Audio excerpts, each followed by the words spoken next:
Podcast Maran, jatuh cinta pada dunia pendidikan dan parenting. Bersama Romi Muhammad Ramdhani pada episode kali ini tema yang sampai untuk dibahas dari para pendengar Podcast Maran adalah mendisiplinkan anak tanpa menakuti. Kemungkinannya ini ada pendengar saya yang pertumbuhan dari masa kecilnya sampai dengan dewasa mungkin ditakut-takuti ya. Dan hati-hati jadi trauma nih. Contoh apa? Biasanya ada orang tua yang menakuti anak untuk mencapai keinginannya, tujuannya. Misal di mall.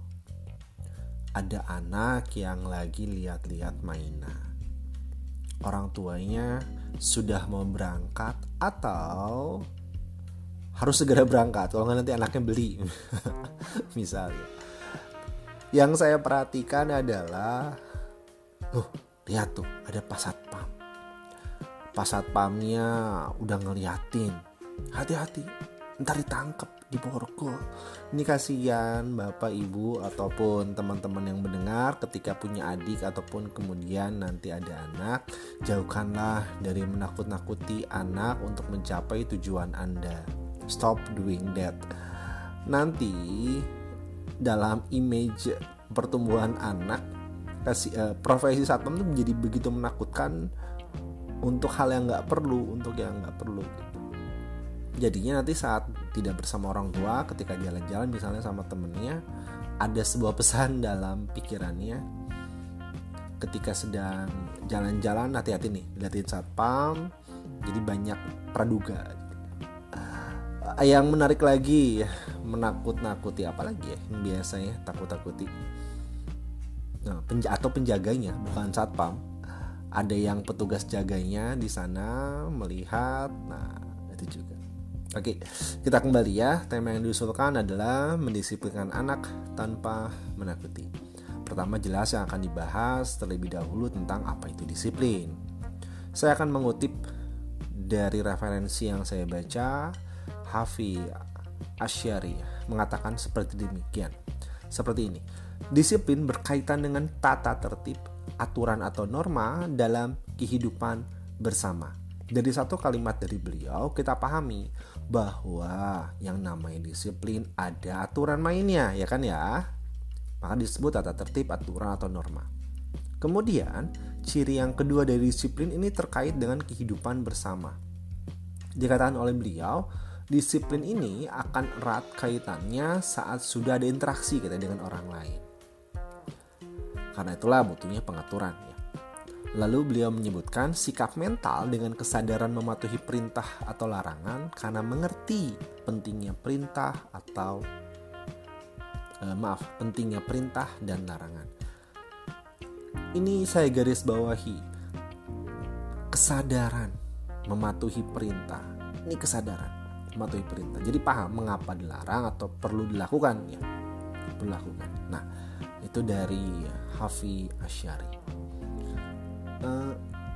Kemudian disiplin ini perlu kita bahas ataupun dorongan ataupun motivasinya itu dari mana.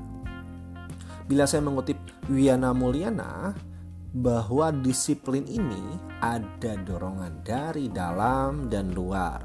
Kita awali dari yang paling dalam.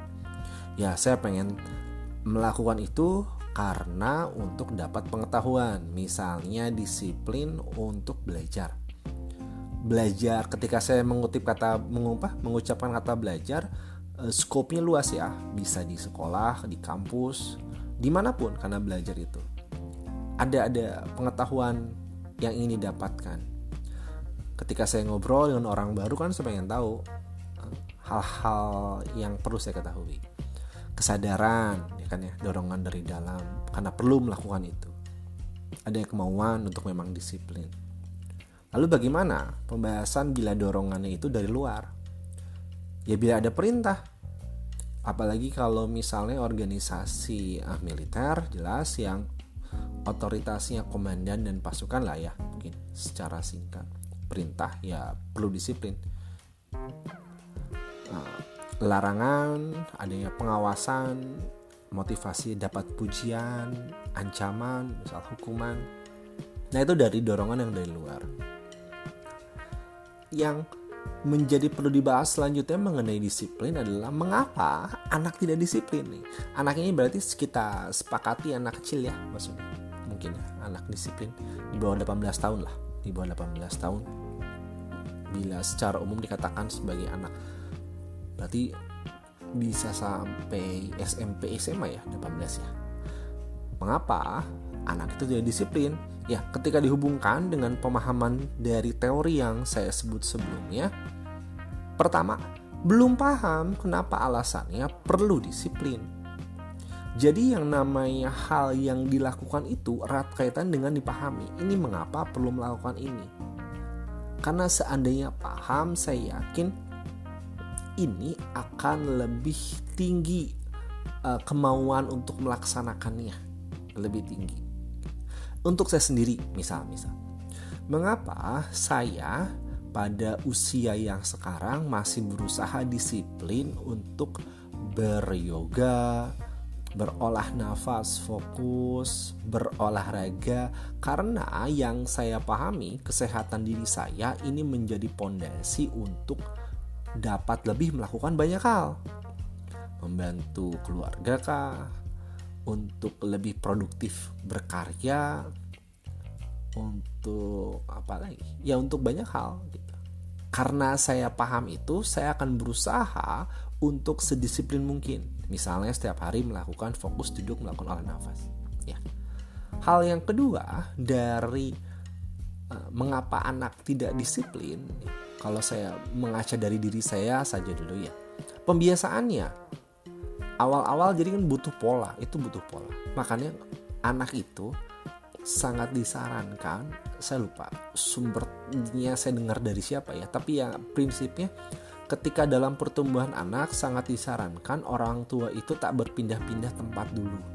Apakah rumah misalnya, apakah pekerjaan yang mungkin menjadi tanda tanya seandainya orang tuanya dinas kerjanya pindah gimana lah. Dia cari solusi agar anaknya diam dulu di tempat tersebut sampai usia, kalau anak tuh di atas 5 tahun lah, agar polanya ada pola terbentuk dulu di sana di yang saya ingat di situ. Kemungkinannya ya ini untuk ada hal-hal yang pondasi kedisiplinan, hal-hal yang terkait disiplinan. Oke, bila disiplin anak tanpa menakuti bagaimana caranya? Kan yang gitu ya. Temanya kan disiplinkan anak tanpa menakuti.